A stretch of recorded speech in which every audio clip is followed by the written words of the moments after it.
So when I was preparing for this panel, I looked up a case, a Supreme Court case from 1953 called United States versus Roomley. There's a case that involved a congressional subpoena served on a bookseller or book publisher. And the Supreme Court struck down the subpoena on statutory grounds, but then Justice William Douglas wrote concurrence that addressed the constitutional questions. And the concurrence includes this very vivid description of the chilling effect, which is, of course, the subject of this, of this panel. So I thought just to frame our conversation, I would read just a little bit from Justice Douglas's opinion. So this is, again, a concurrence that was written in 1953. The First Amendment's command that Congress shall make no law abridging the freedom of speech or of the press has behind it a long history.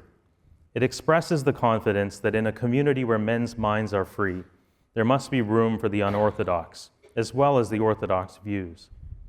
If this subpoena were allowed, the press would be subjected to harassment that in practical effect might be as serious as censorship. True, no legal sanction is involved here. Congress has imposed no tax, established no board of censors, instituted no licensing system. But the potential restraint is equally severe. Once the government can demand of a publisher the names of the purchasers of his publications, the free press as we know it disappears. Then the specter of a government agent will look over the shoulder of everyone who reads. The purchase of a book or pamphlet today may result in a subpoena tomorrow. Fear of criticism goes with every person into the bookstall. The subtle, imponderable pressures of the orthodox lay hold. The press and its readers will pay a heavy price in harassment, but that will be minor in comparison with the shadow which government will cast over literature that does not follow the dominant party line. If the lady from Toledo can be required to disclose what she read yesterday and what she will read tomorrow, fear will take the place of freedom in the libraries, bookstores, and homes of the land. So that's a warning from Justice Douglas. Let's talk about its relevance today. So all of you are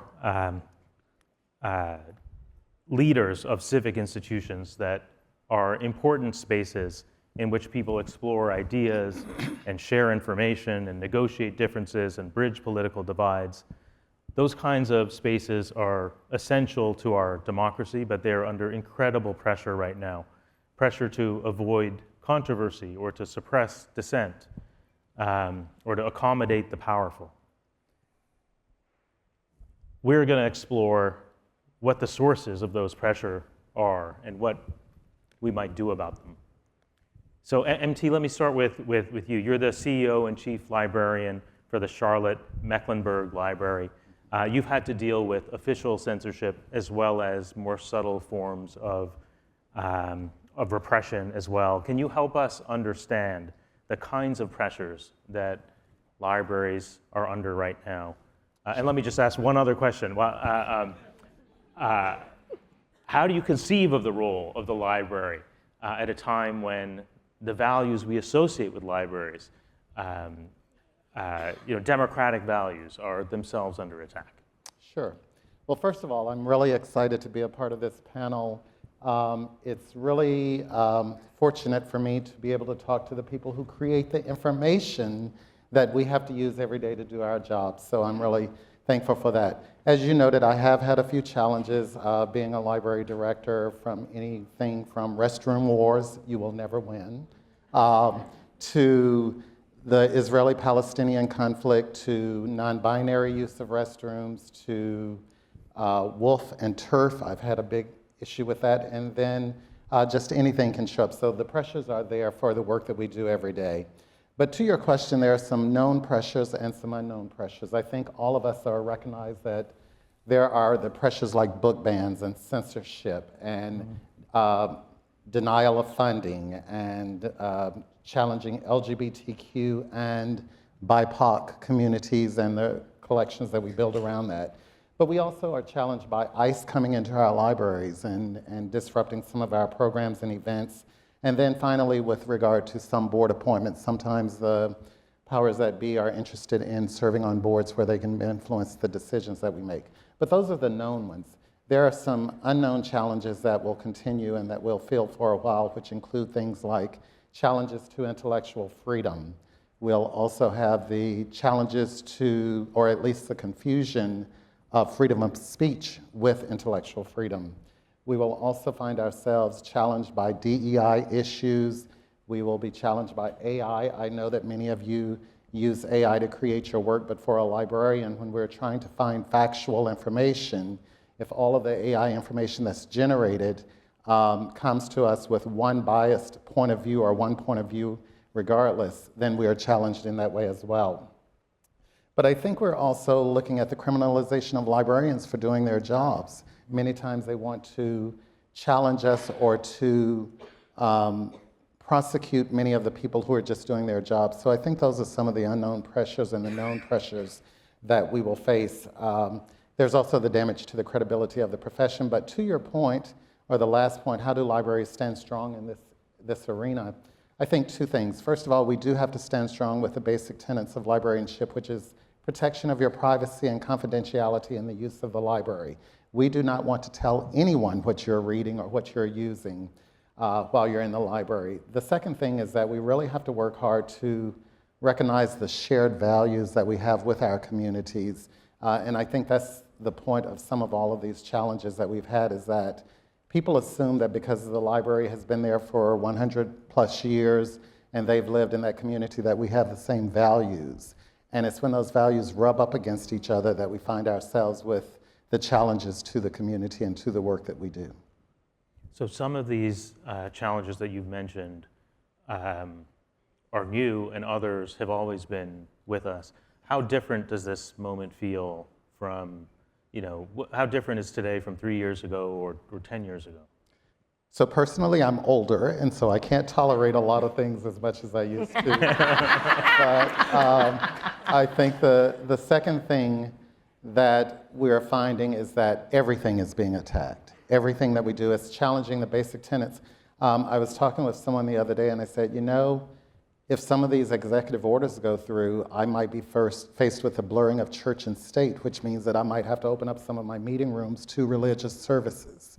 So there are just impacts that you just don't think about in the day-to-day. You hear them, they come down, and you're like, okay, I think this will affect this, but then you think about it a little bit longer, and you say, oh crap, I might have to do something else. So, yeah. Susie, you have led a whole range of arts organizations, from the Museo del Barrio to Socrates Sculpture Park. How affected have museums and other arts organizations been by the kinds of pressures that MT was just discussing? Mentioned. I'm going to apologize because I do have a few notes. I want to make sure that I'm getting my facts right. But I think, like MT and anybody on this panel is going to say, any arts leader right now is doing their best to navigate this complex and the aspect of ever-evolving, right, landscape.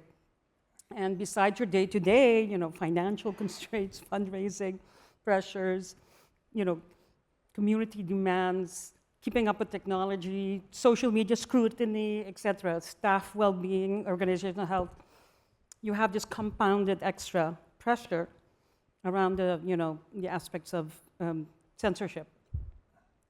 And I would want to say that I think, like anybody else, museum directors have this kind of balancing act between, staying true to artistic expression and public interest. And how do you do that when resources are becoming more and more scarce? And I would say that we were just discussing it in an earlier work group, that everybody's kind of culturally holding back. Foundations, corporations, individuals. And what I mean with that, well, they're not saying so. Fewer and fewer of them are really supporting the more progressive work or the more challenging work that may be perceived, as kind of, how do you call it? Perdóname, you see, this is what happens. Controversial. So for me, it's these external pressures that actually can hinder a museum's ability to, present art that is inclusive, authentic, and critical. And a survey recently by PEN America that really surveyed a lot of museum leaders, they said that the vast majority of museum leaders said that compared to 10 years ago, censorship is a much bigger problem today.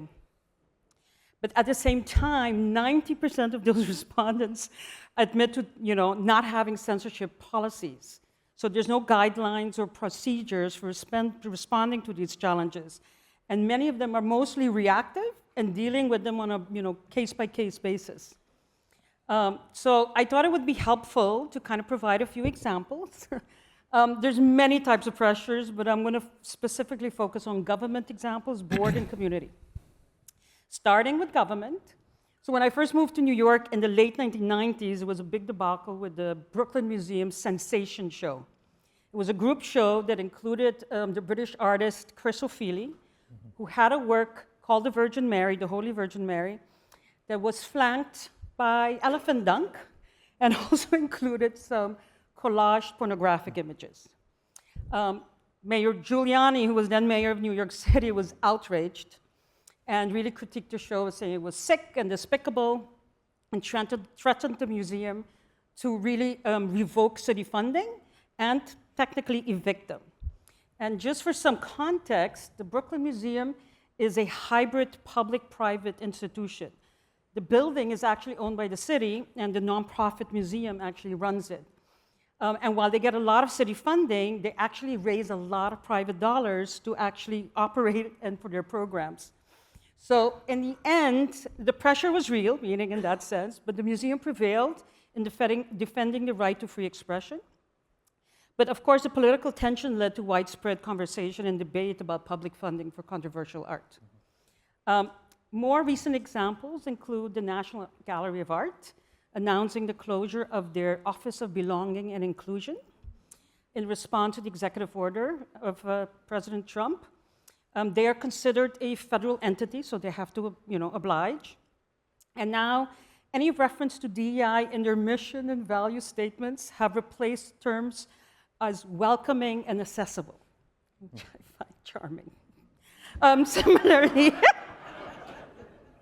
Similarly, the Smithsonian Institution followed suit as well by closing their DEI programs, but they also implemented a federal hiring freeze. And we have to keep in mind that the Smithsonian has a lot of museums and cultural centers under their umbrella. So you're feeling it all kinds of ways.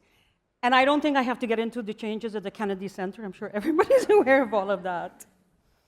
So an example of community pressure, I wanted to bring up the Walker Art Center in Minneapolis that faced in 2017 significant controversy when they installed a sculpture called Scaffold by the LA artist Sam Duran. The piece was modeled after the scaffold used in the 1862 execution of 38 Dakota men in Mankato, Minnesota, the largest mass execution in US history.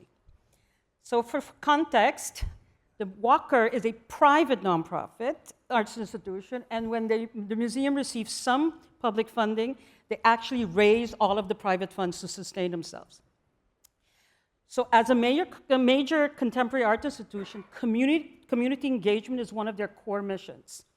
That said, the Walker had not considered their local Dakota community and how they may respond to the depiction of the most dramatic chapter in their history. Duran's installation sparked protests and demands for it to be destroyed. At the same time, the Walker also had protests opposing criticism of censoring the work. So they had to navigate that. Ultimately, the Dakota community members took part in a ceremony to bury the remains of the sculpture and as an act of reclamation and healing. It was originally to be destroyed and burnt, and meanwhile, so there was a little bit of a compromise. I would say, please note that cultural organizations are not the ones who are really typically defying power. It's the artists and their work. And without institutional support for their work, artists are often the ones who face the repercussions. Another example of similar community pressure is Dana Schutz, whose work in the 2017 Within Biennale was censored. Her painting depicted the open casket of Emmett Till, a 14-year-old African-American boy who was lynched in 1955 in Mississippi. And the work sparked intense debate, of course, and outrage, and brought up similar pressures as those of the Walker. cultural appropriation, exploitation of trauma, and the white savior narrative. In this case, the museum stood their ground and the work stayed up. But these are just examples underscoring the power of community voices and ongoing tensions between cultural institutions and community activists advocating for greater accountability and transparency. Which brings me to more recent examples of board pressures. So in March 2024, Urban Glass, a Brooklyn-based nonprofit, faced controversy when it excluded the work of Palestinian-American artist Philip Garib from a staff exhibition. The exclusion was due to the artwork inclusion of the phrase "from the river to the sea," a slogan associated with Palestinian solidarity.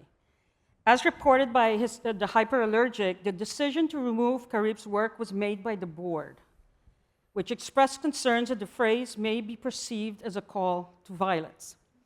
After months of negotiations with staff and community, Urban Glass actually issued a public apology in October 2024.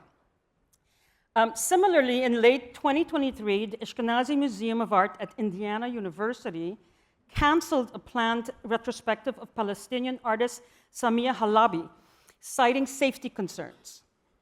Publicly, the cancellation was attributed to the director and staff with no indication of board intervention. I would question that, but in any case. These incidents raise questions about the role of museum leadership and governance when navigating politically charged content and the importance of balancing artistic freedom and community concerns. Another side note, the National Coalition Against Censorship has documented instances where artists expressing pro-Palestinian and pro-Israeli viewpoints face suppression. They launched an online map that tracks artists who have faced professional consequences for both invoking Israel or Palestine. Ultimately, it's about arts institutions remaining authentic to their mission and values. Compromising these core values undermines the integrity and public trust of these institutions. On a final note, I'm really speaking on behalf of all of us who believe in artists.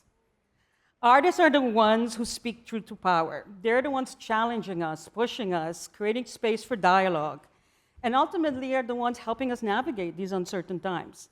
So I believe it's our collective responsibility to foster and protect artistic freedom.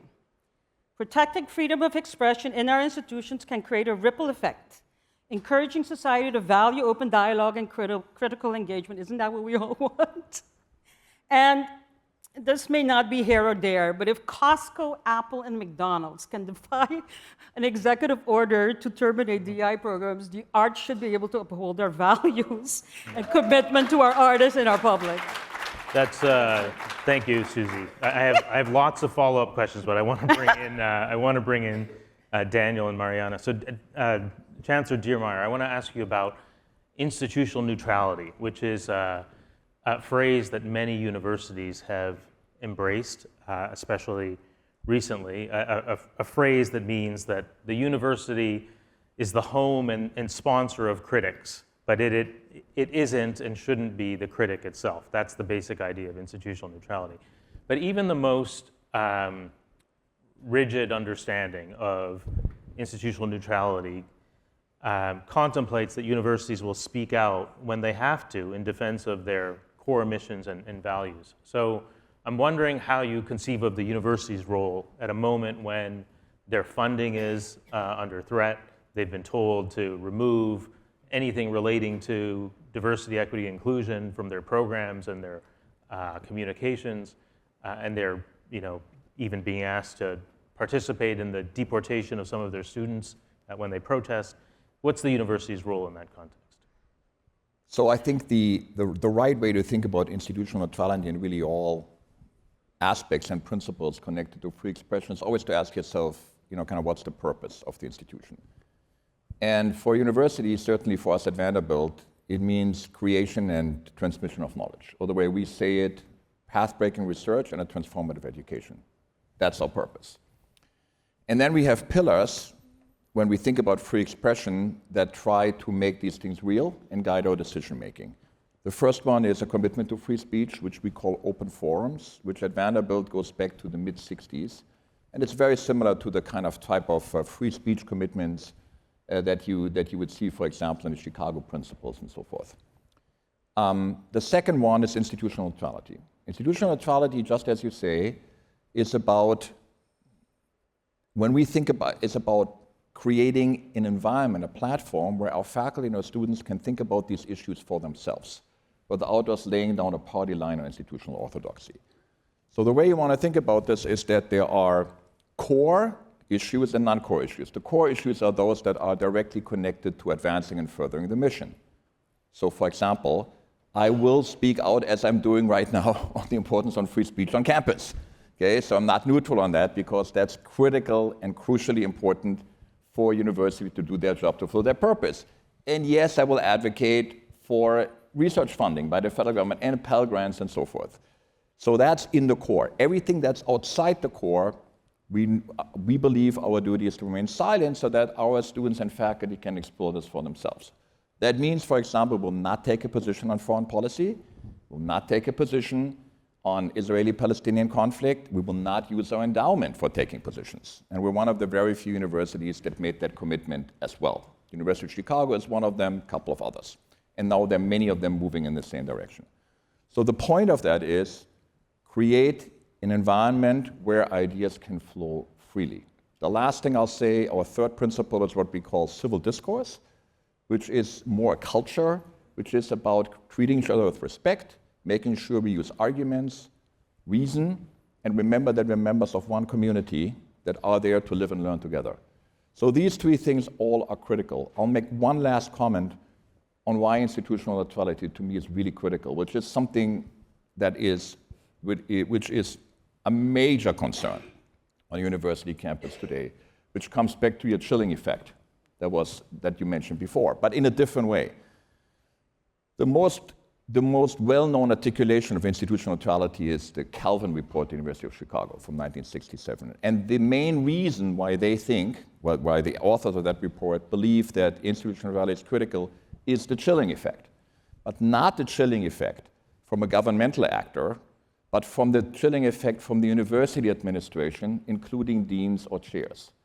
So the concern is that, let's say, a department, pick your favorite example, comes there and asks every one of its graduate students and every one of its faculty to sign a declaration that condemns Israel of genocide.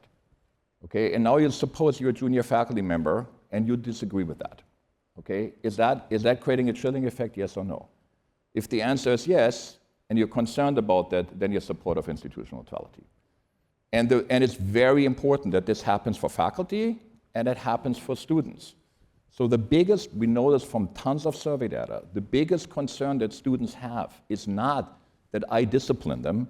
The biggest concern that there is that if they say something unpopular in the classroom, they will be ostracized by their peers. And for that, the principles are great, they're important, but what you really need is a culture of free expression that makes sure that even if people say something that's controversial, they're not being ostracized and excluded by their peers. That's why the commitment to civil discourse, from my point of view, is just as important as a commitment to free speech and institutional neutrality. So this isn't a debate about institutional neutrality, but I feel like I should just say that I have some reservations about institutional neutrality because I worry that it'll have the effect of chilling university administrations from speaking out on issues that they should speak out on. But rather than engage that debate, I want to ask you a narrower question, Chancellor Diermeier, just about the role of a university right now if the rule of law is under attack or under threat. I think in normal times, we might imagine that it's beyond the role of the university to engage with those issues. That's a role for individual faculty members. But given some of the threats on the landscape right now, do you think the role of universities has to be different? Do you think that anything about the current moment requires universities to do something other than what they've been doing for the last 20 years? So the classic justification for institutional neutrality is the chilling effect.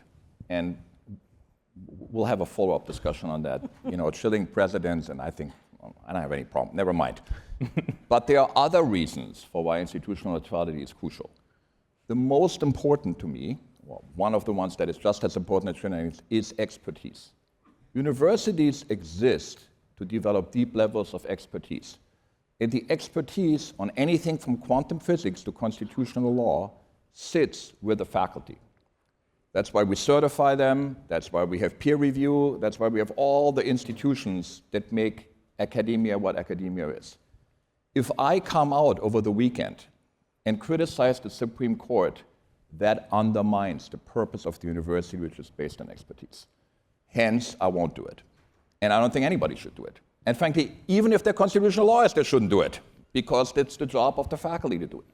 So I think it is a very bad idea for university leaders that have no expertise on these issues whatsoever to lay down the party line and say, we at University X have decided that this is the right answer, while they have faculty in their law school, for example, that have dedicated their entire career to figuring out these issues.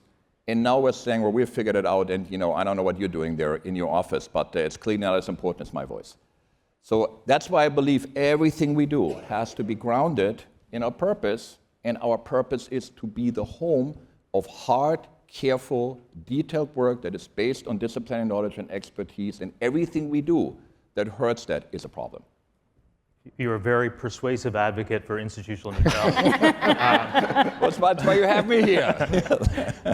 Maryana, every page on Wikipedia is a kind of ongoing conversation between thousands of people about what the facts are. Given how contentious some of those conversations can be and how much disagreement there often is about the facts, it's kind of a miracle that Wikipedia doesn't just implode. Right. And yet it doesn't, right? Quite the opposite. It's a triumph of collaboration and generosity and transparency. So what can the rest of us learn from that, from Wikipedia? There's an awesome expression that says that Wikipedia only works in practice and not in theory, because when I explain to people, I mean, often in rooms like this, if I can just get folks more curious about how Wikipedia works behind the screen, because you're probably a reader, I'll say things, you'll be like, that is not true, but it's how it works. And just a quick sense of scale, Wikipedia is visited by 15 billion devices each month. So that's the population of the world times 2 on a monthly basis. It is therefore one of the top 5, top 10 websites in the world, run exclusively by volunteers who devote their time to writing content. It is available in 332 languages. Again, most people in this room probably most familiar with the English Wikipedia, but 89% of the content on Wikipedia is in languages other than English. If you go to the stories in the news media from the beginning of Wikipedia's creation, its demise has been predicted over and over and over. Every time there's a new technology, that's it, it's the end of Wikipedia. I know this. It's the end of universities and exactly, Wikipedia. Exactly, yes. And I think with Gen AI was sort of the last. So why does it sustain? If you look at the core pillars, they have endured the test of time. The 3 pillars that I just wanted to highlight, because if I reflect on like what are the lessons to learn, one is that it's an encyclopedia. So it's not a social media platform. It's not a place of my opinion versus your opinion. And holding true to that, I think, has been an important pillar of sustainability. There's another one that content is written from a neutral point of view, and what that means is the debate around all points of view, and then arriving at consensus around what the facts are for this moment in time, right? Because consensus evolves as well, and I think there's something that we have to learn from that. I would say my favorite pillar is there are no firm rules. And one thing that I feel a lot of others could learn is the humility that Wikipedians have about getting it wrong. And if you want to go onto Wikipedia, there's a list of all the mistakes on Wikipedia, all the hoaxes that found their way onto Wikipedia. And I think some humility around institutions knowing when they get it wrong really endures the test of time and the test of trust. And I think that those are all things that, for me and for our staff, really celebrating our volunteer communities for sticking true to that. So we want to take some questions from the audience, but I'm going to ask one more question of the panel, and then we will open it up with whatever time is left. So the question I want to ask of everyone is just, what do you see as the biggest, what's your biggest challenge in leading the organizations or the institutions you lead right now?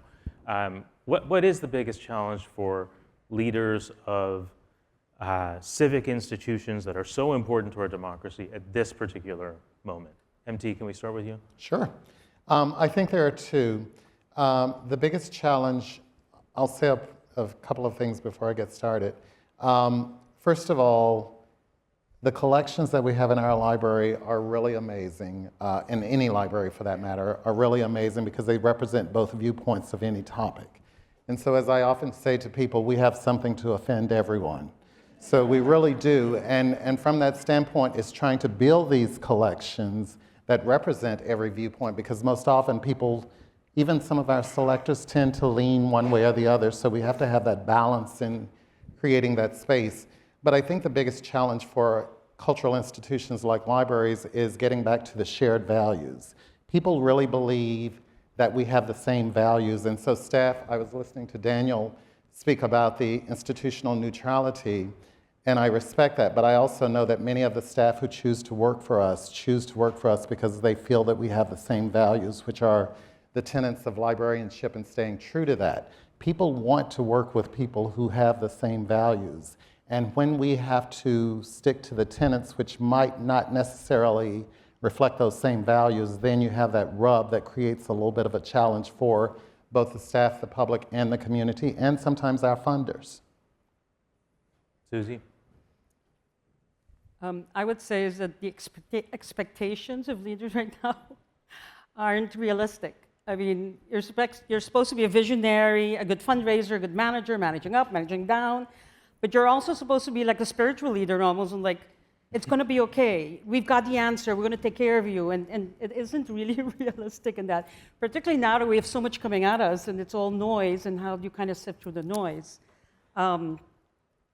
And I think that's kind of the, maybe I'm old and cranky, but it's kind of this idea of how are we more realistic about the expectations? Some of it is humility, but also an idea of thought partnership, meaning these folks are expected to be here in this little silo, and it's really around, I think it works best when you have a built-in kitchen cabinet and there's people within the sector that you can exchange ideas from and just sustain one another. It sounds simple, but not. Chancellor Diermeier, it feels to me that every 3 hours, universities face a new existential threat. What is the biggest challenge that you face right now? So I started July 1, 2020. So I had, and I thought that was the biggest crisis I'm going to face, during my tenure, and not quite. So there's one thing after the other. I have to say that I actually think that being a university president is a great job, fantastic job. And I think right now it's particularly good. And the reason why is when you have the privilege of leading an institution that we have 180,000 alums, passionately care about, to the point where when they go to the gym, they wear a T-shirt with your name on it. That's honor and a responsibility. And you want to do this when it matters. And boy, does it matter right now. And so I was quoted in a New York Times article that, was like, I said, if you want to be Prime Minister of Britain, you want to be in 43, not 53. And my team feels the same way. I mean, this is really a moment when it matters, and we kind of embrace that challenge. The thing that worries me the most right now is the severe deterioration, we may even say collapse, in trust in higher education among the American public. And it has dropped both among the left and among the right, a lot among the right. And I think this, there are complex reasons for that. There's the polarization in the country, of course, but I think it's also true that we've had mission drift in universities, and that we need to be crystal clear about what our mission is, which, as I said before, is about truth and knowledge and deep expertise, and don't be dragged into one direction or the other. And on those purposes, we need to have clear values and be clearly able to articulate them and then make them our daily reality. Maryana? Well, maybe to be additive to what people are saying, I think there's a leadership obligation to take the long view even as we battle the immediate kind of short-term crises. And I think for those of us that are in the broad knowledge production, knowledge creation, knowledge sharing business, getting very clear how we're gonna evolve with generative AI, to be candid, is like really top of mind. I think that trying to understand how humans remain in the loop around a lot of the ways knowledge is shared and created speaks to who is going to be in all these seats in 20 years. Like, who is coming behind us? Who are the leaders in the next generation? Our Wikipedia editors are an aging population, and I worry a lot about who, does your kid want to write long-form articles? Probably not. Yeah. So trying to really understand I think, both positive force that technology can play, but being also really realistic around reinventing a lot of these institutions and models so that, again, in 20 years, there's hopefully a group of people in this room that have also taken the long view. So we have just a few minutes left. If there are questions from the audience, is it Jelani?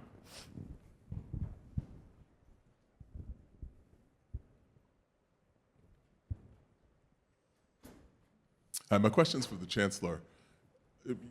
Universities, like very many other types of institutions, have interests. I don't know if yours does, but very many universities have lobbyists who are meant to advance those interests. And if there's a zoning law that would prevent you from building a dormitory, or has been discussed, taxes that will be levied against endowments, that will go against the interests of the institution. So on the idea of institutional neutrality, what do you make of the idea that these institutions are not actually neutral, they're just refusing to actually say what their interests actually are? I don't see any problem with this at all. So the definition of institutional neutrality means that the issues which are core to the purpose of the universities will have a position, will have values, and will articulate them. So if we need a building permit in order to build a dormitory, we will argue for that. The point of institutional neutrality is not that on the values and purpose that make a university, we will not be vocal. Of course we'll be vocal about that. As I said, I'm doing it right now. I'm talking about the values for the university. I'll be vocal about that, whether that's free speech, or civic culture, or research funding, or getting a local building permit. The concern is about issues that are not core. And when they're not core, that is where our faculty and our students need to do the work without worrying about institutional orthodoxy. That's the key. Now, there's a lot of that, right? I mean, there's how do you do psychology, research in psychology, but also in sociology, in political science, and public policy, in constitutional law. And the critical question for us or the critical task for us is to make sure that we are not undermining our reputational expertise or creating a chilling effect so that my junior faculty member who is working in sociology right now feels like that they cannot explore a particular question because they're worried that they're going to be silenced by their colleagues. That's the problem.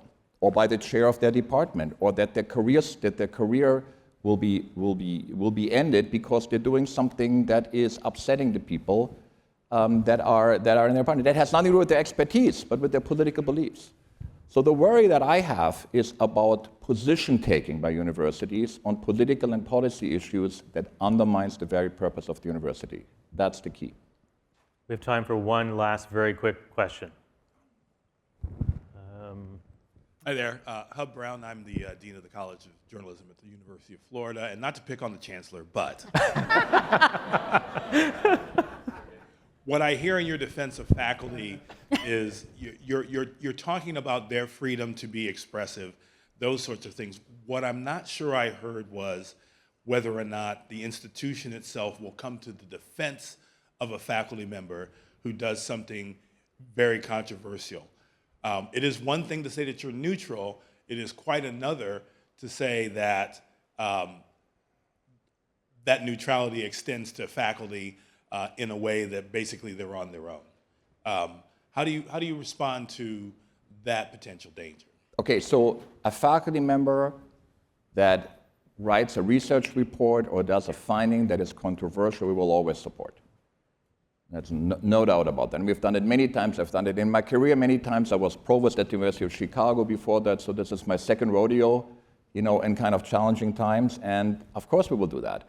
And I have had faculty members that wrote something controversial, and I had, 4,000 faculty members from other universities asking me to fire the person because they thought it was absolutely inappropriate what this person said, and we stood up for them.